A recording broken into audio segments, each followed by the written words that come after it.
My teen daughter almost took her sister's life with cough syrup, so I had her institutionalized. Now a year later, she's asking to rejoin the family. Most of my memories from living at home consist of getting screamed at and forced to grow up too soon. And by the time I was 9 years old, I was taking care of my 2 siblings and trying to distract them from our dad, wailing on our mom. I always craved an adult figure, a best friend who wouldn't leave me. So my baby girl Amelia was born. Me and my husband made sure she knew that she was a princess. But unfortunately, we spent her 13th birthday in the hospital because that's when her sister Audrey was born. Up until this point, Amelia saw me as her best friend, and I knew everything about her life. Boy drama, which teacher she hated, all the gossip. But the second Audrey was born, I cried my eyes out because she had cystic fibrosis with a lifespan of 30 years. Suddenly life became doctor appointments, medicine plans, and endless physiotherapy sessions. I would spend every evening with Audrey and making sure she was okay. At the time, I knew that Amelia noticed us spending less time together, but I figured that she was old enough to understand, plus my husband was compensating by spending more time with her. And Audrey was around 2 years old when Amelia got her first boyfriend. When she brought him home, I didn't even recognize his name. "Oh, is this Amanda's friend?" I asked, since Amanda was her best friend at the time. "No, Mom, we haven't talked in over a year. She has me blocked on everything." Her voice broke when she said this. It sounded like she was choking up, but before I could say anything else, Audrey started coughing so hard that she began to vomit, so immediately my attention was ripped away from Amelia. It wasn't until I found myself lying awake at 3 a.m. that I started to think about Amelia again. I thought about how her face used to light up as she jumped on the swings in the playground and begged me to push. But now I didn't even know what was going on in her life, who her friends were, what she liked to do for fun. My husband was asleep beside me and I didn't want to wake him up, so I just held his hand while I silently cried into my pillow. I spent the next 2 hours researching how to reconnect. All the mom blogs made it seem so easy. So the next morning when I asked her if she wanted to skip school and spend the entire day with me, I expected her to be thrilled, especially since I was ready to bring her shopping and let her buy whatever she wanted. But that's when reality slapped me in the face. "Don't bother. Audrey probably needs you." Her voice was cold, like she had already given up on me. I felt tears welling up in my eyes, but blinked them away to stay strong. "Honey, are you sure? I'll take you to Brandy Melville and give you a budget of $500. "Yes, Mom, I'm sure." She then left for school without saying anything else. Well, the way I saw things, Amelia had around 3 years left at home before she moved out for college, and I wanted her to feel like she had a home to visit. So even though I felt like shot, I didn't want to give up. The next day I picked her up from school, something I hadn't done in years, and drove her to this thrift store in Brooklyn. It was known for having amazing finds, plus I found it on TikTok, so I knew girls her age loved it. She didn't speak to me the entire time, but she spent 2 hours there, and the price came out to over $200. I tried to apologize in the car for not being present with her, but at the end of the day, she was just a 15-year-old girl. So when she ignored me, I didn't even take it personally. Over the next few days, I kept picking her up, and we'd drive to cool places that the other moms recommended, and she loved every single one. By the time Friday came, she had updated me on her boyfriend, and I finally knew who she was best friends with. Little did I know, those moments ended up being the calm before the storm. It started small. Audrey would have small coughing fits and mild shortness of breath, pretty much business as usual, but within just 5 days, she was sleeping all the time and coughing all night. It was obvious she was in a lot of pain, and I had no idea what to do. And in just 10 days, my life became the hospital again, spending sleepless nights in a wooden chair, not knowing if Audrey was going to live or die. Except this time it took just 12 hours until she was completely back to normal. It was so freaky that when I woke up, the room was filled with nurses asking me dozens of questions. Were her antibiotics expired? Is her nebulizer working properly? What do you use to clean her equipment? At first I dismissed them because I was keeping such a close eye on Audrey. I thought nothing would slip by. But I had this nagging feeling in my chest that wouldn't go away, so I decided to check for what the nurses were asking about. And that's when I saw it. In her nebulizer, the machine that turns liquid medicine into a mist for your lungs, there weren't any antibiotics. Instead, it was filled to the brim with water. My heart stopped, no effing wonder, and that's when Amelia walked in. I expected her to be just as shocked as me, but no. "Mom, ever since Audrey came into our lives, you're so tired all the time. Take what I did as a favor, and for once, don't try to save her." I couldn't breathe. My teenage daughter had just admitted to tampering with her sister's life-saving medication, and she said it like she was doing me a favor, like she expected me to thank her. I didn't scream, I didn't grab her or shake her like I wanted to. I was terrified that if I reacted too strongly, I'd push her away completely. So I just stood there, staring at her, trying to find my daughter in those cold eyes. "Amelia," I finally managed to say, "this isn't a joke. Audrey could have died." She shrugged, actually shrugged. "You wouldn't have to be so tired anymore. We could go back to how things were." I quietly replaced the water with the correct medication, my hands shaking the whole time. When the nurse called to follow up, I told her I must have made a mistake. I couldn't bring myself to tell anyone what Amelia had done, not even Tom. That night, I laid awake watching Audrey breathe through the baby monitor. I kept thinking maybe it was just a one-time thing, a desperate cry for attention from a girl who felt abandoned. Maybe if I gave Amelia more time, more love, she'd never do something like that again. But over the next few days, I started noticing things. Audrey's stuffed animals would be in strange places. Once I found her favorite teddy bear face down in the toilet. Medicine bottles that should have been full were half empty, even though I hadn't given her an extra dose. One afternoon, I caught Amelia standing outside the bathroom door while I was giving Audrey a shower, just listening to her cough. I finally broke down and told Tom what was happening. He was exhausted from working overtime and brushed it off. "She's a teenager, babe. They do dramatic things for attention. Just keep an eye on things, but don't overreact." So I started keeping a log. I wrote down every medication, who gave it, what time. I noted where Amelia was during Audrey's treatments. I started locking locking up the medications and hiding the key. Our home, which was already tense, became a minefield. Amelia seemed to sense the change. She got colder, more distant. At dinner, she'd make these passive-aggressive comments like, "Wow, Audrey's getting so much attention for eating 3 bites of food. I got straight A's last semester and you guys didn't even notice." I tried including her in activities with Audrey, asking her to help with gentle physiotherapy or read her a bedtime story. Sometimes she'd refuse outright. Other times she'd agree, but do it with this forced smile that made my skin crawl. Things got worse at school too. Her grades tanked. She got into an argument with her math teacher that was so bad the school called us in for a meeting. The guidance counselor mentioned she seemed unusually angry lately and asked if everything was okay at home. I just nodded and smiled, too ashamed to tell the truth. Then last night, I walked into Audrey's room to set up her evening nebulizer treatment and found it filled with soapy water. Not just water this time, water with dish soap mixed in. If I hadn't checked, it would have gone straight into my baby's lungs. I confronted Amelia in her room. "Did you put soap in Audrey's nebulizer? Are you serious right now?" She looked genuinely insulted. "Why would I do that? God, Mom, you're getting so paranoid. It's not my fault you can't keep track of Audrey's stuff." Then she started crying, these loud, dramatic sobs that brought Tom running. He found me standing over Amelia, who was curled up on her bed crying. He was furious with me. "What the hell are you doing?" he hissed, pulling me into the hallway. "She's just a kid. You can't keep accusing her of trying to hurt her sister." "But Tom, I found soap in the nebulizer. Someone put it there. Maybe you did it by accident. You're exhausted. You're not thinking clearly. Just go check on Audrey and leave Amelia alone." I felt so alone, so crazy. Was I imagining things? Was I so sleep deprived that I was mixing up soap and medication? This morning, Audrey woke up struggling to breathe. Her lips were turning blue. We rushed her to the ER, where they found traces of chemicals in her system that weren't part of her normal treatment. The doctor pulled me aside and asked if anyone else had access to her medications. I couldn't lie anymore. I told them everything. The water, the soap, Amelia's behavior. They're running more tests now. Audrey's stable but still in the hospital. Tom is finally taking this seriously after the doctor showed him the test results. I don't know what happens next. I don't know how to protect one daughter from the other. I don't know how we got here or how to fix it. All I know is that the little girl I raised, the one I thought I knew better than anyone, has become someone I don't recognize at all. I stayed at the hospital with Audrey that night. Tom went home to be with Amelia, which made me nervous, but I couldn't leave Audrey alone. Not now. The hospital chair was even more uncomfortable than I remembered, and I kept jerking awake every time Audrey coughed or a nurse came in to check her vitals. Around 3 a.m., I got a text from Tom. "Amelia's asleep. Everything's fine at home. Try to get some rest." I wanted to believe him. I wanted to believe that maybe this was all just a horrible misunderstanding, that Amelia wasn't actually trying to hurt her sister, that I wasn't completely failing as a mother. The next morning, the doctor came in with Audrey's test results. They found traces of household cleaner in her system, the kind we keep under the kitchen sink. The doctor asked if Audrey could have gotten into it herself. I almost laughed. Audrey was too. We kept all cleaning supplies locked up specifically because of her. There was only one way that stuff got into her system. "Mrs. Davis, I need to be clear about something," the doctor said, lowering her voice. "If we suspect intentional harm to a minor, we're legally required to report it." My stomach dropped. "CPS police." Our family splashed across the local news. Amelia taken away in handcuffs. I couldn't let that happen. "It was an accident," I said quickly. "I've been cleaning her nebulizer with that solution. I must not have rinsed it properly." The lie tasted bitter in my mouth. The doctor didn't look convinced, but she nodded slowly. "I strongly recommend switching to vinegar for cleaning her equipment and being more thorough with rinsing." I nodded, tears welling up. "Can I take her home today? Let's keep her one more night for observation. If her levels continue improving, discharge tomorrow morning." I texted Tom the update. He replied that he'd taken the day off work to stay with Amelia. I felt a wave of relief knowing he was finally taking this seriously. When I got home the next day with Audrey, the house was spotless. Tom had cleaned everything. Amelia was sitting at the kitchen table doing homework, looking completely normal. She even smiled when we walked in. "Hey Mom." "Hey Audrey Bug." She used the nickname she'd given Audrey when she was born, before everything went wrong. I tensed up, clutching Audrey tighter. "Hi honey." Tom pulled me aside while Amelia continued working on her math problems. "I had a long talk with her," he whispered. "She swears she didn't do anything to Audrey's medication. She thinks you're blaming her because you're stressed and sleep deprived." "Tom, she admitted it to me. She literally said she did it as a favor so I wouldn't be tired anymore." He ran his hand through his hair. "She says you misunderstood, that she was talking about something else, offering to help more with Audrey's care." I stared at him. "You believe her?" "I don't know what to believe," he admitted. "But she's our daughter too, Jen. We can't just assume the worst." I looked over at Amelia, bent over her textbook, twirling her hair the way she'd done since she was little. She looked so normal, so much like my little girl. Had I imagined the whole thing?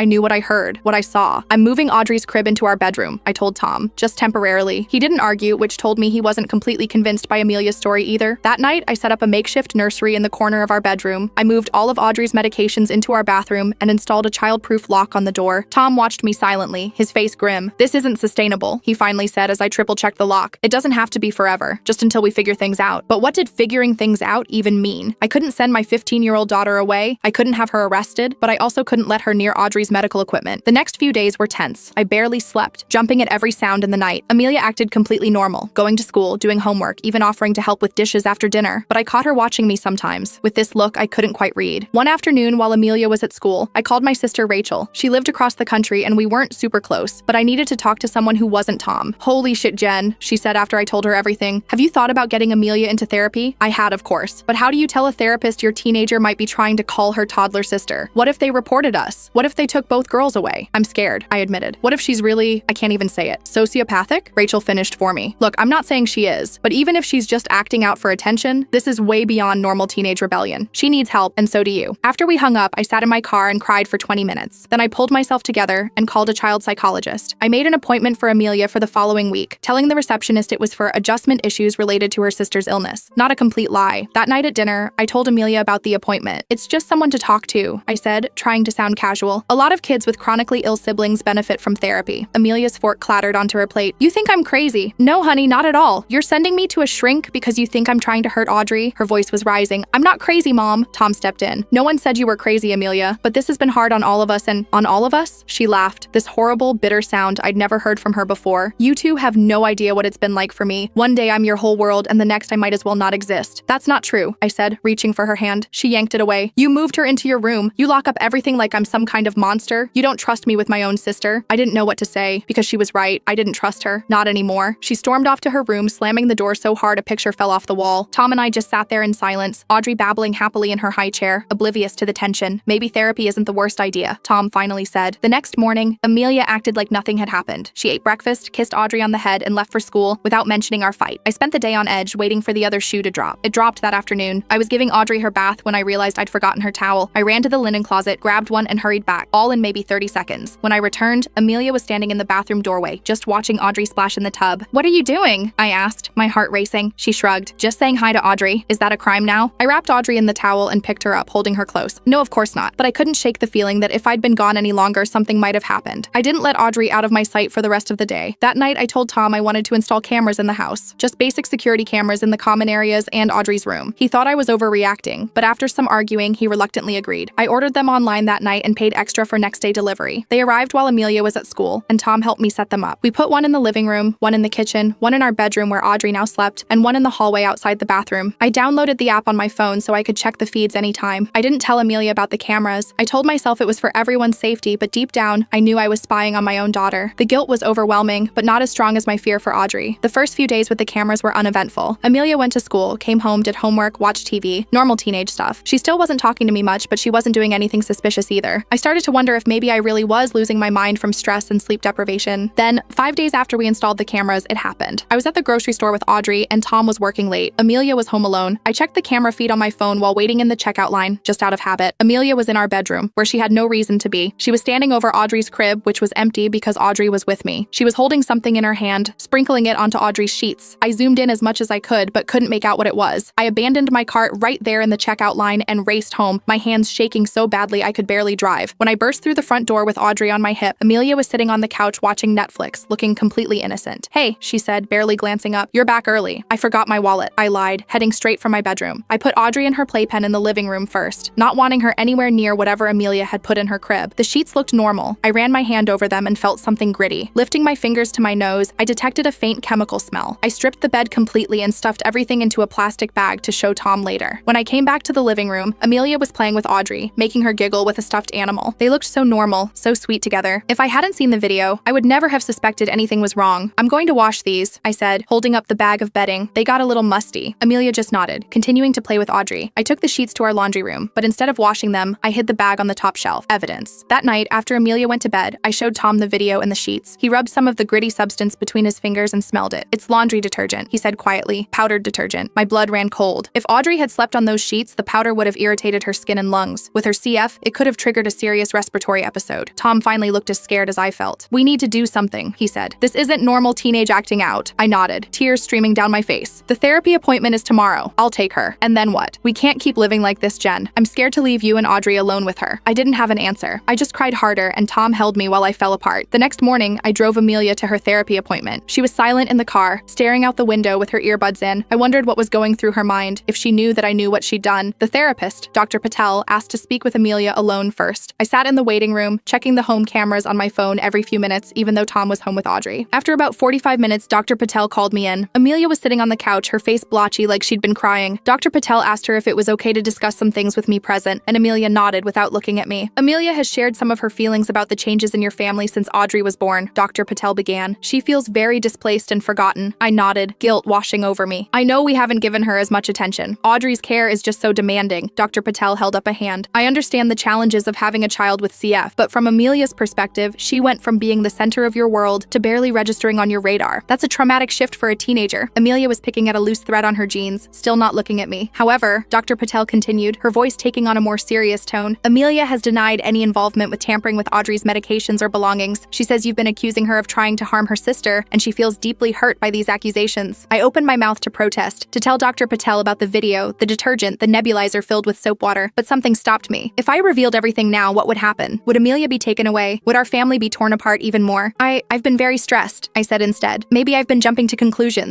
Dr. Patel looked at me with an expression I couldn't quite read. I'd like to see Amelia twice a week for now, and I think family therapy would be beneficial as well. I agreed, and we set up the appointments. On the drive home, Amelia finally spoke. I didn't do those things, Mom. I swear. I gripped the steering wheel tighter. Then who did, Amelia? The nebulizer doesn't fill itself with soap water. I don't know. Maybe you did it by accident. You're always so tired. I pulled the car over to the side of the road and turned to face her. Amelia, look at me. I saw you on the camera yesterday. I saw you putting something in Audrey's crib. Her face went pale. You're spying on me? I'm protecting Audrey. What was that powder, Amelia? What were you putting on her sheets? She unbuckled her seatbelt and reached for the door handle. I can't believe you put cameras in the house to spy on me. I'm walking home. I grabbed her arm. No, you're not. What was the powder? She yanked her arm away. It was baby powder, okay? I was just trying to help. You're always complaining about how Audrey gets diaper rash, and I read online that baby powder helps. I stared at her. Could that be true? Had I completely misinterpreted what I saw? But then why was it gritty? Why did it smell like chemicals? Show me the baby powder when we get home, I said. She rolled her eyes. Fine, whatever. When we got home, Amelia stormed straight to her room and slammed the door. I checked on Audrey, who was napping in her playpen, while Tom worked on his laptop nearby. Then I went to Amelia's room and knocked. No answer. I knocked again, louder. Amelia, open the door. Show me the baby powder. Still nothing. I tried the handle. Locked. My heart started racing. Amelia, open this door right now or I'm getting the key. I heard movement inside, then the lock clicked. Amelia opened the door just enough to thrust a container at me. Here. Happy now? It was baby powder. But when I opened it and smelled it, it didn't match what I'd found on the sheets. This smelled like talc and perfume. The stuff on the sheets had been sharper, chemical. This isn't what you put on Audrey's sheets. She threw up her hands. Oh my God, Mom, nothing I do is ever going to be good enough for you, is it? You've already decided I'm some kind of monster. She slammed the door in my face. I stood there, the baby powder in my hand, completely lost. Was I wrong? Was I so desperate to find an explanation for Audrey's mysterious illness that I was blaming Amelia unfairly? But then I remembered what she'd said that first time, standing over the nebulizer filled with water. Take what I did as a favor, and for once don't try to save her. She had admitted it. I wasn't crazy. I went back to our bedroom and checked the bag of sheets again. The powder was definitely not baby powder. I took a small sample and put it in a plastic baggie, then hid it in my purse. I didn't know what I was going to do with it, but it felt important to keep it. That night, Tom and I had a long talk after both girls were asleep. I showed him the baby powder Amelia had given me and explained why I didn't think it matched what was on the sheets. Maybe we should send the powder to a lab, he suggested. Get it tested. And then what? If it turns out to be something harmful, do we call the police on our own daughter? He put his head in his hands. I don't know, Jen. I just don't know anymore. We decided to keep the cameras up and continue with Amelia's therapy. Tom would take more time off work to help with Audrey, and we'd never leave the girls alone together. It wasn't a perfect plan, but it was all we had. The next week was exhausting but uneventful. Amelia went to therapy twice, and Dr. Patel reported that she was opening up more about her feelings of abandonment. I tried to spend more one-on-one time with Amelia, taking her shopping or just sitting with her while she did homework. She was still distant, but not as hostile. Then one night, I woke up around 2 a.m. to check on Audrey and found her burning with fever. Her breathing was labored, and when I picked her up, she felt limp in my arms. Tom, wake up! I shook him frantically. Something's wrong with Audrey. We rushed her to the ER, leaving Amelia asleep at home. She was 15, old enough to be alone for a few hours in an emergency. The doctors immediately took Audrey back for tests. Her oxygen levels were dangerously low. While we waited for news, I checked the camera feeds on my phone, more out of habit than suspicion. Amelia was still in bed, apparently asleep. I scrolled back through the evening's footage to see if anything unusual had happened. Around midnight, the camera caught Amelia entering our bedroom. She stood over Audrey's crib for a few minutes, just watching her sleep. Then she reached down and seemed to adjust Audrey's blanket before leaving. Nothing obviously sinister, but it made me uneasy. The doctor came out looking grave. Audrey's system shows traces of a common household medication, one that's extremely dangerous for someone with CF. Did she get into any medicine cabinets at home? My blood ran cold. What medication? It appears to be a cough suppressant with dextromethorphan. For a child with CF, suppressing the cough reflex can be life-threatening since coughing is how they clear their lungs. I shook my head. We don't keep cough medicine in the house specifically because of her CF. The doctors told us never to give it to her. The doctor frowned. Well, it's definitely in her system. We're working to flush it out now, but she'll need to stay in the ICU for monitoring. I pulled up the camera app again and replayed the midnight footage, zooming in as much much as I could. This time, I noticed something I'd missed before. Amelia wasn't adjusting Audrey's blanket. She was holding something over her face, a small medicine cup. I showed Tom the video, my hands shaking. She gave her cough medicine. She knows Audrey can't have that. Every CF parent knows that. Tom's face went ashen. I'll call my mom to go stay at the house with Amelia. Don't tell her why. While Tom made the call, I pulled up the footage from earlier in the evening. Around 10 p.m., Amelia had gone into our bathroom, the one where we kept our toiletries but not Audrey's medications. She emerged a few minutes later with something small in her hand that she slipped into her pocket. I remembered the bottle of NyQuil in our medicine cabinet from when Tom had a cold last month. We'd kept it separate from Audrey's medications, thinking it was safe since it wasn't part of her care routine. I never imagined Amelia would use it against her. Tom's mother arrived at our house within an hour. We told her Audrey was having CF complications and needed to stay at the hospital, but we didn't mention our suspicions about Amelia. Audrey spent 3 days in the ICU. I barely left her side, sleeping in the hospital chair and showering in the patient bathroom. Tom split his time between the hospital and home, trying to maintain some normalcy for Amelia. Dr. Patel came to the hospital to meet with us, and we finally told her everything: the nebulizer, the powder on the sheets, the cough medicine. This is beyond my expertise, she admitted. Amelia needs more intensive psychiatric evaluation. I'm concerned about Munchausen by proxy, but in reverse, instead of making Audrey sick to get attention for herself, she may be making Audrey sick to get attention for Audrey, thus taking it away from her. It was the first time someone had put a name to what was happening, and it hit me like a truck. This wasn't just teenage jealousy. This was a serious psychiatric issue. What do we do? I asked, feeling more helpless than ever. I'm going to refer you to a colleague who specializes in family trauma and personality disorders in adolescents. In the meantime, Amelia should not be left alone with Audrey under any circumstances, and you might want to consider temporary alternative living arrangements for one of them. Tom and I discussed it that night in the hospital cafeteria. His mother had offered to take Amelia for a while, but that felt like we were giving up on her. Sending Audrey away wasn't an option. She needed her medical equipment and routine. Maybe I should take Audrey to a hotel for a few days, I suggested, just until we can get Amelia evaluated by the specialist. Tom looked broken. How did we get here, Jen? How did we miss the signs? I didn't have an answer. I just reached across the table and held his hand, both of us crying silently in the fluorescent light of the empty cafeteria. When Audrey was finally discharged, we went home to pack some things before heading to a hotel. Amelia was sitting on the couch when we walked in, looking smaller and younger than her 15 years. Is Audrey okay? She asked, her voice barely audible. She will be, I said, keeping my distance. We're going to stay at a hotel for a few days while she recovers. Amelia's head snapped up. You're leaving me? Grandma's going to stay with you, Tom explained. It's just for a little while, until Audrey's stronger. This is because you think I hurt her. It wasn't a question. You're choosing her over me, again. Amelia, someone gave Audrey cough medicine. The doctors found it in her system. She could have died. My voice cracked. The cameras show you in our room that night. She stood up, her face contorted with anger and something else. Fear, maybe. So what? I check on her sometimes. That doesn't mean I poisoned her. Then who did? Tom asked, his patience finally breaking. Who else was in the house? Who else would know exactly what medication would hurt her the most? Amelia looked from Tom to me, then to Audrey in my arms. For a split second, I saw something in her eyes. Not remorse exactly, but awareness. She knew we knew. Then she ran to her room and slammed the door. Tom's mother arrived an hour later. We gave her strict instructions not to leave Amelia alone in the house and to call us immediately if anything seemed off. Then we left for the hotel, my heart breaking all over again as I buckled Audrey into her car seat. In the rearview mirror, I could see Amelia watching us from her bedroom window. Her expression was blank, unreadable. I raised my hand in a small wave, but she just turned away. As we drove off, I couldn't shake the feeling that we were leaving something important behind. Not just our home, but the family we used to be. The family I'd tried so hard to make perfect. We'll figure this out, Tom said, reaching for my hand. We'll get her help. We'll fix this. I nodded, but I wasn't sure anymore. Some things, once broken, can never be put back together the same way, and I was terrified that our family might be one of those things. We checked into this budget hotel about 15 minutes from our house. Nothing fancy, just a room with 2 queen beds and a tiny kitchenette. I set up Audrey's portable nebulizer on the desk while Tom brought in the rest of our stuff. It felt so weird unpacking our toothbrushes in this strange bathroom, like we were on some twisted family vacation. I kept checking my phone every 5 minutes. Tom's mom texted that Amelia was in her room with the door closed, refusing to come out for dinner. I felt this awful mix of worry and relief. Worried about what was going through Amelia's head, but relieved she wasn't near Audrey. That first night in the hotel, I barely slept. Every time Audrey coughed, I shot up in bed to check on her. Tom tossed and turned too. Around 3 a.m., he whispered, "Maybe we should look into residential treatment for Amelia." The words hung in the darkness between us. Residential treatment, sending our daughter away. I couldn't even respond. The next morning, we met with Dr. Patel's colleague, Dr. Bruce Hoffman. He was this older guy with thick glasses and a gentle voice. We sat in his office while Audrey played with toys on the floor, and we told him everything. The nebulizer, the powder, the cough medicine, all of it. What you're describing sounds like a severe attachment disorder complicated by jealousy and possibly emerging personality issues, he said. Amelia feels replaced by Audrey, and in her mind, removing Audrey would restore her place in the family. So she's trying to call her sister? Tom asked bluntly. Dr. Hoffman adjusted his glasses. I wouldn't jump to that conclusion without evaluating Amelia directly. She may not fully understand the consequences of her actions. In her mind, she might just be trying to make Audrey sick enough that you'll send her away, not necessarily call her. Somehow that didn't make me feel any better. I'd like to see Amelia as soon as possible, Dr. Hoffman continued. In In the meantime, your current arrangement, keeping the girls separated, is appropriate. We scheduled an appointment for Amelia for the next day. Tom would bring her while I stayed at the hotel with Audrey. On the drive back, Tom got a call from his mom. Amelia had locked herself in the bathroom and wouldn't come out. She'd been in there for over an hour. We need to go home, Tom said, making a U-turn. Now, my heart was pounding the whole way there. What if she hurt herself? What if this was all too much for her? I might have been terrified of what she'd done, but she was still my baby. When we got to the house, Tom's mom was standing outside the bathroom door, knocking and pleading with Amelia to open up. I handed Audrey to her and took over. Amelia, it's Mom. Can you please open the door? Silence. Honey, we're worried about you. We just want to know you're okay. More silence. Then finally, her voice, small and broken. Go away. Go back to your hotel with Audrey. I'm not leaving until I know you're okay. Please open the door. Why do you care? You think I'm a monster. I leaned my forehead against the door, fighting back tears. I don't think you're a monster, Amelia. I think you're hurting, and I'm so sorry I didn't see how much. The lock clicked. The door opened just a crack. I could see one of Amelia's eyes peering out at me. Her face was blotchy from crying. You left me, she whispered. I know, and I'm sorry. But Amelia, we need to talk about what's been happening with Audrey. She opened the door a little wider. I didn't mean to hurt her that bad. I just wanted her to go away for a while. My blood ran cold. It was the first time she'd admitted it directly, without twisting the truth or blaming someone else. Can we talk in your room? I asked, aware of Tom's mom and Audrey just down the hall. She nodded and led the way to her bedroom. I texted Tom, who was waiting in the car, to come inside. When he joined us in Amelia's room, she was sitting cross-legged on her bed, picking at a loose thread on her comforter, just like she'd done in Dr. Patel's office. Amelia, Tom said gently, sitting beside her. We need to understand what's been going on. She didn't look up. You already know. You have it all on camera. We want to hear it from you, I said, sitting on her other side. Why, Amelia? Why would you try to hurt Audrey? She was quiet for so long I thought she wasn't going to answer. Then she said, I didn't want to hurt her. Not really. I just wanted things to go back to how they were before. Before Audrey? Tom asked. She nodded. You guys were different then. Mom was happy. She wasn't always tired and stressed. We did stuff together. And then Audrey came and it was like